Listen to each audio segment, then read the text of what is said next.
ನಮಸ್ಕಾರ ವೀಕ್ಷಕರೇ, ನಾನು ಮಂಜುನಾಥ್ ನೇರವಣಿ. ನೀವು ನೋಡ್ತಾ ಇದ್ದೀರಾ ನ್ಯೂಸ್ ನೆಟ್ವರ್ಕ್. ನಿನ್ನೆ ಚಿತ್ರದುರ್ಗದಲ್ಲಿ ನಡೆದಂತಹ ಒಂದು ಘಟನೆಯನ್ನು ನೀವೆಲ್ಲ ಕೂಡ ಸಾಮಾಜಿಕ ಜಾಲತಾಣದಲ್ಲಿ ಗಮನಿಸಿರ್ತೀರ. ಏನು ಘಟನೆ ಅಂತ ಹೇಳಿದ್ರೆ, ಈ ಟ್ರಾಫಿಕ್ ಪೊಲೀಸ್ನವರು ಒಬ್ಬ ಆಟೋ ಚಾಲಕನಿಗೆ, ಅಂದರೆ ಆಟೋ ಡ್ರೈವರ್ಗೆ ತಪಾಸಣೆ ಹೆಸರಿನಲ್ಲಿ ಹಣಕ್ಕೆ ಬೇಡಿಕೆ ಇಟ್ಟಿದ್ದಾರೆ ಅನ್ನುವಂತಹ ಆರೋಪವನ್ನು ಈ ಆಟೋ ಡ್ರೈವರ್ ಮಾಡ್ತಾ ಇದ್ದಾನೆ.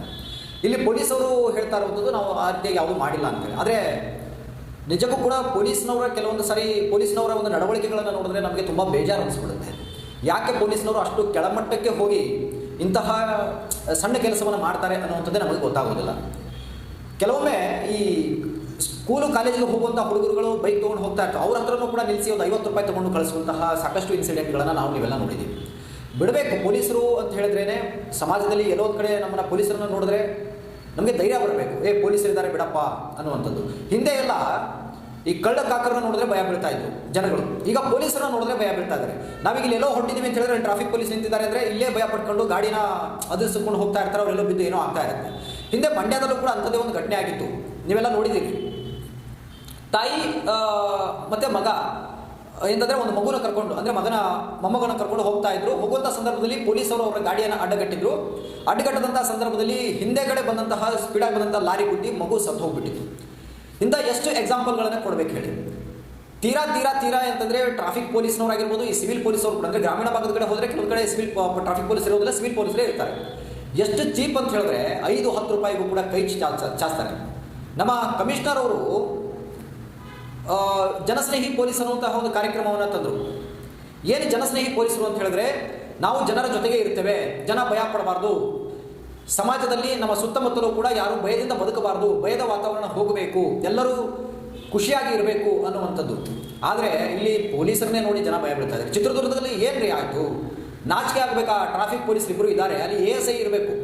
ನೀವು ಅಲ್ಲಿ ಹೋಗಿ ಅಂತಂದರೆ ತಪಾಸಣೆ ಮಾಡ್ತೀರಿ ಅಂತ ಹೇಳಿದ್ರೆ ಅಲ್ಲಿ ಒಬ್ಬ ASI ಇರಬೇಕು, ಅಂದರೆ ಸಿಂಗಲ್ ಸ್ಟಾರ್ ಅಂತ ಬರ್ತಾರೆ, ASI ಇರಬೇಕು ಅಥವಾ PSI ಇರಬೇಕು. ಅವರ ಮೇಲ್ದರ್ಜೆಯ ಅಧಿಕಾರಿಗಳಿದ್ದಾಗ ವಾಹನ ತಪಾಸಣೆಯನ್ನು ಮಾಡಬೇಕು. ಇವ್ರು ಯಾರೋ ಇಬ್ಬರು ಕಾನ್ಸ್ಟೇಬಲ್ಗಳು ಹೋಗಿದ್ದಾರೆ ಟ್ರಾಫಿಕ್ ಪೊಲೀಸರು, ಆತನಿಗೆ ತಡೆದಿದ್ದಾರೆ. ಆತ ನೋಡಿ ಸ್ವಾಮಿ ನನ್ನ ಹತ್ರ ದುಡ್ಡಿಲ್ಲ ಅಂತ ಕೇಳಿದಾಗ, ಇಲ್ಲ 500 ರೂಪಾಯಿ ಕೊಡು, ನೀನು ಕುಡಿದು ಬಂದಿದೆಯಾ ಅಂತೇಳಿ ಆತನಿಗೆ ಜೋರು ಮಾಡಿದ್ದಾರೆ. ಜೋರು ಮಾಡಿದಾಗ ಆತ, ಇಲ್ಲ ಸ್ವಾಮಿ ನನ್ನ ಹತ್ರ ಇವತ್ತು ದಿನ ಪೂರ್ತಿ ದುಡಿದ್ರು ನನಗೆ 500 ರೂಪಾಯಿ ಆಗಿಲ್ಲ, ಎಲ್ಲಿಂದ ಕೊಡಲಿ ನಿಮಗೆ ಅಂತ ಹೇಳಿ. ಆವಾಗ ಆತ ಎಷ್ಟೇ ಪರಿಪರಿಯಾಗಿ ಬಿಡ್ಕೊಂಡ್ರು ಕೂಡ ಆತನ ಮೇಲೆ ಹಲ್ಲೆ ಮಾಡ್ತಾ ಇದ್ದಾರೆ. ನೋಡಿ, ಕಾಲರ್ ಹಿಡಿದು ಎಳೆಯುವುದು, ಶರ್ಟ್ ಹಿಡಿದು ಎಳೆಯುವುದು. ಆತ ಹೇಳ್ತಾ ಇದ್ದಾನೆ, ಸ್ವಾಮಿ ನನಗೇನು ಫೈನ್ ಇದೆ, ಫೈನ್ ಹಾಕಿ ನಾನು ಕೋರ್ಟಲ್ಲಿ ಕಟ್ಕೊಳ್ತೀನಿ ಅಂತೇಳಿ. ಇಲ್ಲ, ಇಲ್ಲೇ ಕೊಟ್ಟು ಹೋಗು. ಇದು ತುಂಬ ಕಡೆ ನಡೆಯುತ್ತೆ. ಪೊಲೀಸರು ಏನಂತಂದರೆ ಇಲ್ಲೇ ಕಟ್ಟು ಹೋಗಬೇಕು, ಆನ್ಲೈನ್ ಮಾಡು, ಫೋನ್ಪೇ ಮಾಡು. ನಾಚಿಕೆ ಆಗಬೇಕು ರೀ. ಕೆಲವೊಂದಷ್ಟು ಜನ ಪೊಲೀಸರಂತೂ ಹೆಂಗೆ ಮಾನ ಮರ್ಯಾದೆ ಬಿಟ್ಟು ಬೇಡ್ತಾರೆ ಅಂತ ಹೇಳಿದ್ರೆ, ಎಷ್ಟು ಚೀಪಾಗಿ ಹೋಗ್ತಾರೆ ಅಂತ ಹೇಳಿದ್ರೆ, ಜನರ ಕಣ್ಣಲ್ಲಿ ಪೊಲೀಸರು ಅಂತ ಹೇಳಿದ್ರೆ ಒಂದು ರೀತಿಯಾಗಿ ಭಿಕ್ಷಕರು ನೋಡ್ದಂಗೆ ನೋಡ್ತಾರೆ. ಏನೋ ಅಲ್ಪ ಸ್ವಲ್ಪ ಕೆಲವೊಂದಷ್ಟು ಜನ ಒಳ್ಳೆಯ ಅಧಿಕಾರಿಗಳಿರೋದ್ರಿಂದ ಪೊಲೀಸ್ ಇಲಾಖೆಯ ಮರ್ಯಾದೆ ಉಳಿದಿದೆ. ನೋಡಿ, ಅಲ್ಲಿ ಯಾವ ರೀತಿಯಾಗಿ ಆತನನ್ನು ಹಿಡಿದು ಎಳೆಯುವಂಥ ಕೆಲಸವನ್ನು ಮಾಡ್ತಾ ಇದ್ದಾರೆ ನೋಡಿ. ಎಳೆದಾಡುವಂಥದ್ದು, ಆತನಿಗೆ ಹೊಡೆಯುವಂಥದ್ದು, ನೂಕುವಂಥದ್ದು. ಆತ ಏನು ಮಾಡಿಬಿಟ್ಟಿದ್ದಾನೆ, ಸರಿಯಪ್ಪ ನಿಮ್ಮ ಈ ಕಡೆ ಜೀವನನೂ ಸಾಕಾಗಿ ಹೋಗಿದೆ, ದುಡಿದು ಇನ್ನು ರಸ್ತೆಗೆ ಬಂದು ದುಡ್ಕೊಂಡು ತಿನ್ನೋಣ ಅಂತ ಹೇಳಿದ್ರೆ ಪೊಲೀಸ್ ಅವ್ರ ಕಾಟ. ಹೋಗಿ ಪೆಟ್ರೋಲ್ ಸುರ್ಕೊಂಡ್ಬಿಟ್ಟಿದ್ದಾನಂತೆ. ಪೆಟ್ರೋಲ್ ಸುರುಕೊಂಡು ಬೆಂಕಿ ಹಚ್ಕೊಂಡಿದ್ದಾನೆ. ಈಗ ಆತ ಹಾಸ್ಪಿಟಲಲ್ಲಿದ್ದಾನೆ. ಆತನ ಖರ್ಚು ಎಷ್ಟು? 30,000 ರಿಂದ 40,000 ಅಥವಾ 50,000ದವರೆಗೂ ಆತನ ಈ ಹಾಸ್ಪಿಟಲ್ ಖರ್ಚು ಬರುತ್ತೆ. ಯಾರು ಕೊಡ್ತಾರಪ್ಪ? ಪೊಲೀಸವ್ರು ಕೊಡ್ತೀರಾ? ನೀವು ಕೊಡೋಕ್ಕಾಗುತ್ತಾ ನಿಮ್ಮ ಕೈಲಿ?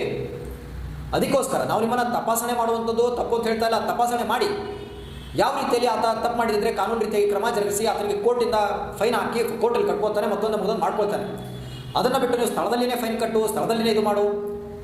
ನಿಜಕ್ಕೂ ಇಂತಹ ಭ್ರಷ್ಟ ಪೊಲೀಸರನ್ನು, ಇಂತಹ ಇಲಾಖೆಗೆ ಕೆಟ್ಟ ಹೆಸರು ತರುವಂಥ ಪೊಲೀಸರನ್ನು ತಕ್ಷಣಕ್ಕೆ ವಜಾ ಮಾಡೋದಲ್ಲ, ಇವ್ರನ್ನ ಕೆಲಸದಿಂದ ಕಿತ್ತು ಬಿಸಾಕಬೇಕು ಪರ್ಮನೆಂಟ್ ಆಗಿ. ಸುಮ್ಮನೆ ಸಸ್ಪೆಂಡ್ ಮಾಡೋದು, ಮತ್ತೆ 6 ತಿಂಗಳಾದ್ಮೇಲೆ ಮತ್ತೆ ಕೆಲಸಕ್ಕೆ ತಗೊಳ್ಳೋದು, ಮತ್ತೆ ಅವ್ರು ಅದೇ ರಾಬರಿಯನ್ನು ಮಾಡೋದು. ಈ ಥರ ಆಗಬಾರದು. ಜನಸಾಮಾನ್ಯರು ನಿರ್ಭಯವಾಗಿ ಓಡಾಡುವಂಥ ಆಗಬೇಕು. ಚಿತ್ರದುರ್ಗದಲ್ಲಿ ಹೋರಾಟ ಮಾಡಿದ್ರು, ಪ್ರತಿಭಟನೆ ಮಾಡಿದ್ರು. ಚಾಲಕರುಗಳಿಗೆ, ವಾಹನ ಸವಾರರಿಗೆ ನೆಮ್ಮದಿ ಇಲ್ಲ, ಟ್ರಾಫಿಕ್ ಪೊಲೀಸರು ಅಂತಂದರೆ ಹಿಂಸೆ ಕೊಡ್ತಾ ಇದ್ದಾರೆ ಅಂತ ಹೇಳಿ. ಇಂಥ ಕೆಟ್ಟ ಹೆಸರು ಬೇಕಾ ಪೊಲೀಸ್ ಇಲಾಖೆಗೆ? ಯಾರೋ ಒಂದಿಬ್ಬರು ಮಾಡುವಂತಹ ತಪ್ಪಿಗೆ ಇಡೀ ಪೊಲೀಸ್ ಇಲಾಖೆ ತಲೆ ತಗ್ಗಿಸಬೇಕಾಗುತ್ತೆ. ಇಂಥವ್ರ ವಿರುದ್ಧ ಮೇಲಾಧಿಕಾರಿಗಳು ಕಠಿಣ ಕ್ರಮವನ್ನು ತೆಗೆದುಕೊಳ್ಬೇಕು. ಇನ್ನೊಮ್ಮೆ ಈ ರೀತಿಯಲ್ಲಿ ಯಾರೂ ಕೂಡ ಅಂತಂದರೆ ತಪ್ಪು ಮಾಡಬಾರದು. ಇಂತಹ ಶಿಕ್ಷೆಗಳಾದಾಗಲೇ ಮಾತ್ರ ಈ ಕಡಿವಾಣ ಹಾಕೋಲಿಕ್ಕೆ ಸಾಧ್ಯ ಆಗ್ತದೆ ನೀವು ಪೊಲೀಸರು. ಇಲ್ಲ ಅಂತ ಹೇಳಿದ್ರೆ ಇದು ಮುಂದುವರಿತಾನೇ ಇರುತ್ತೆ. ನೋಡಿ, ಆತನು ಕೂಡ ಮಾತನಾಡಿದ್ದಾನೆ. ಏನು ಮಾತಾಡಿದ್ದಾನೆ ಒಮ್ಮೆ ನೋಡಿ.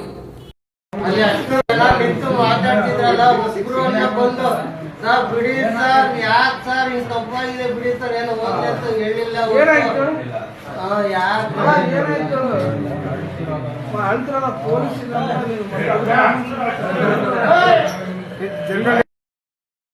ನೋಡಿದ್ರಲ್ಲ, ಇಲ್ಲಿ ಹೋರಾಟ ಮಾಡಿದ್ರು, ಎಲ್ಲ ಮಾಡಿದ್ರು. ಪೊಲೀಸರು ಮರ್ಯಾದೆ ಉಳಿಸ್ಕೊಳ್ರಪ್ಪ. ನಿಮಗೆ ಆದಂತಹ ಒಂದು ಘನತೆ, ಗೌರವ ಇದೆ. ಖಾಕಿಗೆ ತುಂಬ ಗೌರವ ಇದೆ ಹೊರಗಡೆ. ನೀವು ಅದನ್ನು ಯಾಕೆ ಉಳಿಸ್ಕೊಳ್ತಾ ಇಲ್ಲ ನಮಗೆ ಗೊತ್ತಿಲ್ಲ. ಆಮೇಲೆ ಅಲ್ಲಿ ಕೆಲವು ಸ್ಥಳೀಯರು ಹೇಳೋ ರೀತಿಯಲ್ಲಿ ಏನಾಗಿದೆ ಅಂತ ಹೇಳಿದ್ರೆ, ಈತ ಪೆಟ್ರೋಲ್ ಸುರು ಕೊಟ್ಟಿದ್ದಾನೆ, ಯಾರೊಬ್ಬ ಕಡ್ಡಿ ಕೊಡ್ತಿದ್ದಾನೆ ಅಂತೇಳಿ. ಸಮಯ ಕಡ್ಡಿ ಕೊಡ್ತಿದ್ದಾನೆ, ಪೆಟ್ರೋಲ್ ಬೆಂಕಿ ಎತ್ತಿದೆ, ಅದು ಬೇಡ. ನೀವು ಹಿಂಸೆ ಕೊಟ್ಟಿದ್ದೀರಾ, ವಿಡಿಯೋ ರೆಕಾರ್ಡ್ ಆಗಿದೆ, ಎಲ್ಲ ಟಿವಿ ಮಾಧ್ಯಮಗಳಲ್ಲೂ ಬಂದಿದೆ, ಎಲ್ಲ ಪತ್ರಿಕೆಗಳಲ್ಲೂ ಬಂದಿದೆ. ಪೊಲೀಸರ ಹಿಂಸೆಗೆ ಅಂದರೆ ಡ್ರಿಂಕ್ ಅಂಡ್ ಡ್ರೈವ್ ಹಾಕಕ್ಕೆ ಹೋಗಿದ್ದಾರಂತೆ ಅವರು. 500 ರೂಪಾಯಿ ಕೊಡುವೆಲ್ಲ ಬಿಡೋದಿಲ್ಲ ಅಂತೇಳಿ. ಅವ್ರು ಯಾರಿದ್ದಾರೆ ಭ್ರಷ್ಟ ಪೊಲೀಸರು, ಅವರನ್ನು ತಕ್ಷಣಕ್ಕೆ ಕೆಲಸದಿಂದ ತೆಗೆದು ಬಿಸಾಕಬೇಕು. ಪೊಲೀಸ್ ಇಲಾಖೆ ತನ್ನ ಘನತೆ ಗೌರವವನ್ನು ಉಳಿಸ್ಕೊಳ್ಬೇಕು. ಆಮೇಲೆ ಹಿರಿಯ ಅಧಿಕಾರಿಗಳು ನಿಮ್ಮ ಜಿಲ್ಲೆಯಲ್ಲಿರುವಂತಹ ಎಲ್ಲ ಪೊಲೀಸರಿಗೂ ಸ್ಟ್ರಿಕ್ಟಾಗಿ ವಾರ್ನ್ ಮಾಡಿ, ನೀವು ವಾಹನ ತಪಾಸಣೆ ಮಾಡಲಿಕ್ಕೆ ಬೇಡ ಅಂತ ಹೇಳೋದಿಲ್ಲ. ತಪ್ಪು ಮಾಡಿದರೆ ಯಾರಾದರೂ ಕೂಡ ತಪ್ಪಿಗೆ ಶಿಕ್ಷೆಯನ್ನು ಅನುಭವಿಸಲೇಬೇಕು, ಫೈನನ್ನು ಕಟ್ಟಲೇಬೇಕು. ಅದು ಕಾನೂನಿನಲ್ಲಿ ಇರ್ತಕ್ಕಂಥದ್ದು. ಆದರೆ ಅದನ್ನು ನೀವು ಯಾವ ರೀತಿಯಲ್ಲಿ ಮಾಡಬೇಕು ಅನ್ನೋಂಥದ್ದನ್ನು ಫಸ್ಟ್ ನಿಮ್ಮ ತಲೆಯಲ್ಲಿ ಇಟ್ಕೊಳ್ಳಿ. ಆತ ಬೆಂಕಿ ಹಚ್ಕೊಳ್ಳೋವರೆಗೂ ಹೋಗಿದ್ದಾನೆ ಅಂತ ಹೇಳಿದ್ರೆ ಇಲ್ಲಿ ಪೊಲೀಸರಿಗೆ ಏನಕ್ಕೆ ಕರಾಮತ್ ಮಾಡಿರ್ತಾರೆ ನೀವೇ ಯೋಚನೆ ಮಾಡಿ. ಪೆಟ್ರೋಲ್ ಸುರುಕೊಳ್ಳುವಾಗಾದರೂ ತಡಿಬೇಕಾಗಿತ್ತಲ್ವಾ, ಪೊಲೀಸರು ತಡೆಯಕ್ಕೆ ಹೋಗಿಲ್ಲ. ಈ ರೀತಿ ವಸೂಲಿ ದಂಧೆಯನ್ನು ನಿಲ್ಲಿಸಬೇಕು ಈ ಭ್ರಷ್ಟ ಪೊಲೀಸರು ಅನ್ನುವಂಥದ್ದು ನಮ್ಮ ಒಂದು ಕಳಕಳಿ. ಪೊಲೀಸ್ ಇಲಾಖೆಯ ಮೇಲೆ ಅಪಾರವಾದಂತಹ ಗೌರವ ಇದೆ. ಅದರಲ್ಲೂ ಕರ್ನಾಟಕ ಪೊಲೀಸ್ ಅಂತ ಹೇಳಿದ್ರೆ ಇಡೀ ದೇಶಕ್ಕೆ ಹೆಮ್ಮೆ ಇದೆ. ಅಷ್ಟು ಎಂದರೆ ಪ್ರಾಮಾಣಿಕ ಅಧಿಕಾರಿಗಳು ಹಾಗೆ ದಕ್ಷ ಅಧಿಕಾರಿಗಳು ನಮ್ಮಲ್ಲಿ ಇದ್ದಾರೆ. ಆಮೇಲೆ ಕೆಲಸದಲ್ಲಿ ಅಷ್ಟೇ ಮುಂದುವರೆದಂಥವರು ಮತ್ತು ಯಾವುದೇ ಒಂದು ವಿಚಾರದಲ್ಲಿ ಶಾರ್ಪ್ ಆಗಿರುವಂಥ ಪೊಲೀಸರು ಕೂಡ ನಮ್ಮಲ್ಲಿದ್ದಾರೆ. ನೋಡಿ, ಮೊನ್ನೆ ಅಷ್ಟೇ 7 ಕೋಟಿ ಕದ್ದ ಕಳ್ಳರನ್ನು ಬರೀ ಒಂದೇ ದಿನದಲ್ಲಿ ಅರೆಸ್ಟ್ ಮಾಡಿದ್ರು. ಇಂತಹ ಹೆಮ್ಮೆಯ ಪೊಲೀಸರಿರುವಾಗ ಇಂಥ ಕೆಟ್ಟ ಪೊಲೀಸರಿಂದ ನಮ್ಗೆ ಯಾಕೆ ಕೆಟ್ಟ ಹೆಸರು? ಇಂಥವ್ರು ತೆಗೆದು ಬಿಸಾಕಿ, ನಮ್ಗೆ ಅವಶ್ಯಕತೆ ಇಲ್ಲ. ಇನ್ನಾದರೂ ಕೂಡ ಜನಸ್ನೇಹಿ ಅಂತಕ್ಕಂತಹ ಪೊಲೀಸ್ ಏನು ನಿಮ್ಮ ಯೋಜನೆ ಇದೆಯಲ್ಲ, ಅದನ್ನು ಜನಸ್ನೇಹಿಯಾಗಿ ಮಾಡೋದಕ್ಕೆ ಒಂದು ಸ್ವಲ್ಪ ಗಮನ ಕೊಡಿ ಅನ್ನುವಂಥದ್ದು ನಮ್ಮ ಕಳಕಳಿ. ಇನ್ನಷ್ಟು ಇಂತಹ ಇಂಟ್ರೆಸ್ಟಿಂಗ್ ಸುದ್ದಿಗಳಿಗಾಗಿ ನೋಡ್ತಾರೆ ನಿಮ್ಮ ನ್ಯೂಸ್ ನೆಟ್ವರ್ಕ್. ನಾನು ಮಂಜುನಾಥ್ ನಿಲುವು.